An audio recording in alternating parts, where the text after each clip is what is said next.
más acerca de la geografía. El día de hoy veremos un nuevo tema, el cual es la geografía física, en el cual ya vamos a abarcar prácticamente lo que es el paisaje natural. Bien, la geografía física estudia principalmente lo que son hechos y fenómenos naturales, como lo es, por ejemplo, el relieve continental, las aguas que cubren al planeta, el clima, e incluso el suelo y cómo es que se va evolucionando a través de la vida del ser humano. Del mismo modo, la influencia de información, los medios que el hombre va teniendo en relación a todos estos fenómenos, o bien hechos. La geografía física en su estudio se va a dividir en diferentes ramas, como lo es la climatografía, la geoformología, hidrogeografía, biogeografía y edafología. Bueno, comenzaré explicando la climatografía. Prácticamente al hablar de climatografía, estamos hablando de todos los tipos de climas, los cuales van a depender de el relieve, del ecosistema en el cual se encuentre, obviamente la posición tanto de longitud como de latitud en la cual se encuentre ubicado ese lugar. Por otro lado, la geomorfología se refiere a las estructuras de relieve, es decir, todas aquellas montañas que de alguna manera van a formar este relieve y que en muchas ocasiones toman este tipo de estructuras gracias a la erosión. Por otro lado, la edofología va a estudiar los tipos de suelo, aquellos que son arenosos, arcillosos, francos, limosos. Esto igualmente va a depender de los factores ambientales que se manejen en ese punto de la superficie terrestre y que van a propiciar o no, por ejemplo, lo que es la agricultura, la ganadería, etc. Esto es sumamente importante porque de aquí depende mucho lo que son prácticamente el desarrollo de culturas, el desarrollo de civilizaciones, por el hecho de la cantidad de humedad que hay en el lugar y que esto es aprovechado, por ejemplo, para la agricultura. Bueno, por otro lado, la biogeografía es el estudio de toda esta vida vegetal y animal que se encuentra a lo largo y lo ancho de los territorios, y que sin duda el ser humano va a depender directamente de ellos para sobrevivir. Y por último, la hidrogeografía, que va a estudiar las distribuciones de las aguas a través de la corteza terrestre.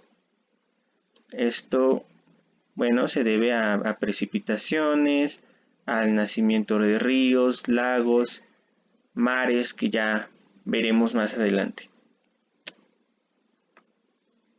Ahora bien, la estructura interna de la Tierra. Esto igualmente es importante saberlo, ya que de este tema va a partir lo que más tarde veremos, que es el relieve continental, hechos y fenómenos geográficos que vamos a seguir viendo, como placas tectónicas, algunos terremotos, sismos, etc. Bueno, para términos de examen, normalmente se utilizan o se dan a conocer lo que son tres partes: el núcleo, el manto y la corteza terrestre, que también es llamada como litosfera. Bueno, comencemos de interno a externo. El núcleo se va a conformar por un núcleo interno y un núcleo externo. Aquí normalmente lo que hay son minerales fundidos. De aquí es de donde va a nacer la lava, por ejemplo. Entonces son materiales, metales principalmente, fundidos. Y por tal motivo, en este centro de la Tierra se encuentra grandes temperaturas. ¿Ok? Ahora, por otro lado, en el manto es donde vamos a encontrar la mesósfera. Aquí ya comienza a ser su composición más de materiales más sólidos, más rígidos, aunque sigue habiendo un poco de plasticidad. ¿Ok?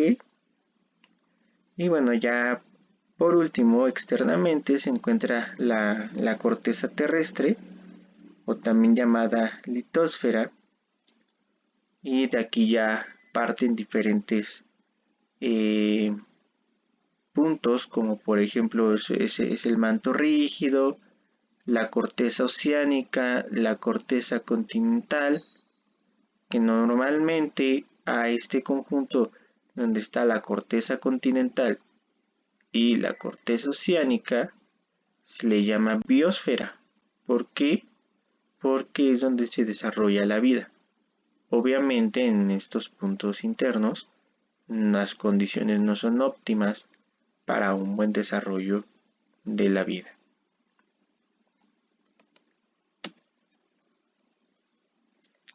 Bien, comencemos con las teorías de la tectónica global. Bueno, la primera es la teoría de la deriva continental, la cual fue propuesta por Alfred Wegener en el año de 1912. Él fue un explorador y científico alemán que, bueno, aportó su teoría de la deriva continental para explicar principalmente la formación de continentes y océanos.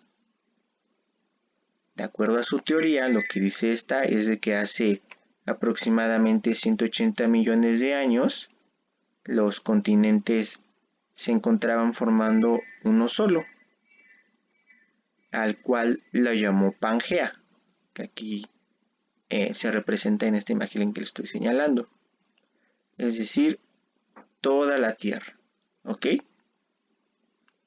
Entonces este continente se fue fragmentando a través del tiempo. Obviamente tuvieron que pasar millones de años.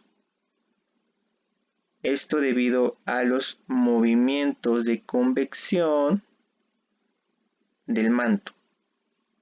Y que bueno, a lo largo de diferentes eras geológicas se han ido transformando en la figura de los continentes que hoy en día conocemos.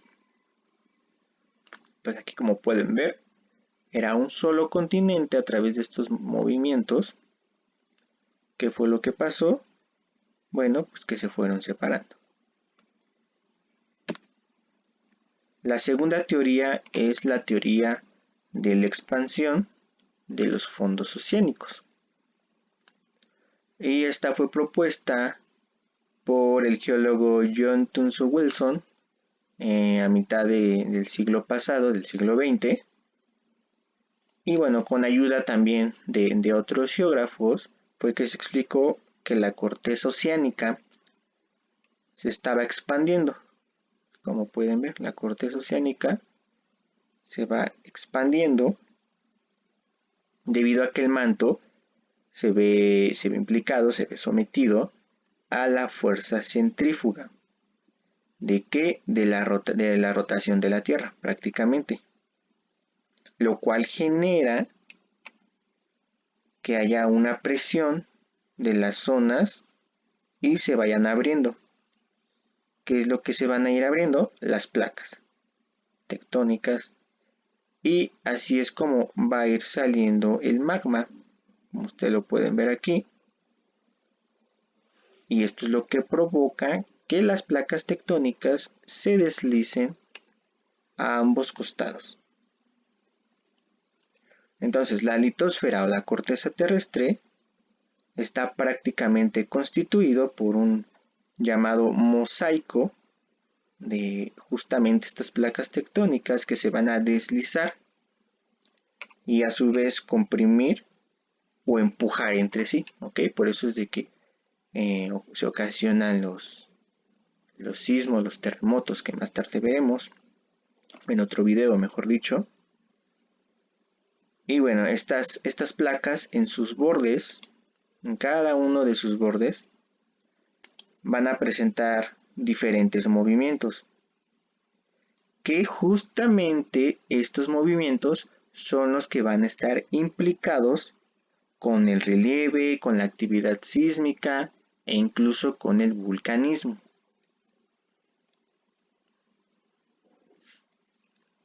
Y bueno, aquí podemos ver un mapa de las placas tectónicas a nivel mundial. Comencemos por las que se encuentran en el hemisferio occidental. Bueno, tenemos la placa norteamericana. A nuestro país, México, justamente va a corresponder la placa norteamericana, la placa de Cocos, que es esta pequeña que la ven aquí azul, que muchas veces, bueno, la mayoría de los sismos que pasan en el sur del país se deben al empuje de la placa del Pacífico contra la placa de Cocos. También encontramos a la placa de Nazca, la placa del Caribe, la placa sudamericana y una parte de la placa antártica.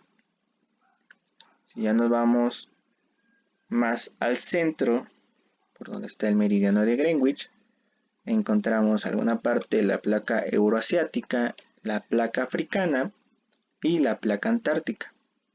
Y ya por último, en general, de este lado del hemisferio oriental vamos a encontrar igualmente a la placa euroasiática en su mayoría, la placa africana igualmente en su mayoría, la placa arábiga, placa india, placa australiana, placa filipina y también la placa del Pacífico, así como la placa antártica. ¿Ok? Si se dan cuenta, la placa del Pacífico se involucra o se ve presente tanto en el hemisferio oriental como en el hemisferio occidental. Y esta va a ser la placa, ojo, que va a tener mayor movimiento. ¿Ok? Y por eso es que en esta zona oriental, en los países orientales, como lo es Japón, por ejemplo, normalmente tiembla muchísimo. Y qué casualidad que en la placa del Pacífico, que de alguna manera abarca con nuestro país, también hay muchos sismos. Esto, como les digo, porque es la placa que tiene pues mayor movimiento a nivel mundial. Ahora, por último, vamos a ver lo que son pues una parte de la sismicidad. Las placas tectónicas forman el relieve a partir, como ya lo dijimos, de movimientos lentos que se producen por las corrientes, en este caso las corrientes del magma, que viene del núcleo o del núcleo interior o exterior del planeta. ¿Ok? Entonces sobre el manto superior lo que crea es zonas de separación o zonas de choque, también llamadas zonas de subducción, que van a originar la formación del relieve continental, tal como ustedes lo pueden ver aquí. Entonces, ¿qué pasa? Son choques divergentes que van a hacer que las placas se abran y esto va a ocasionar el crecimiento de otro relieve como lo puede ser el vulcanismo. Aquí les puedo dar una clave, como por ejemplo en la película de Divergente, de esta de los Juegos del Hambre, así. ¿Qué es lo que pasa? Pues que los divide, ¿no? Para que cada uno se vaya con su al área, no sé cómo decirle que más les interese. Bueno, pues lo mismo pasa aquí. Divergir es eh, separar, ¿ok? Y por último, las zonas de subducción, que son movimientos convergentes, que prácticamente una placa continental va a empezar a encimarse, a comenzar a contraponerse con una placa oceánica. Y esto también va a formar lo que son sismos. Bueno, que tengan un buen día y espero les haya gustado el video. Ya saben que cualquier duda pueden escribir al correo. Gracias.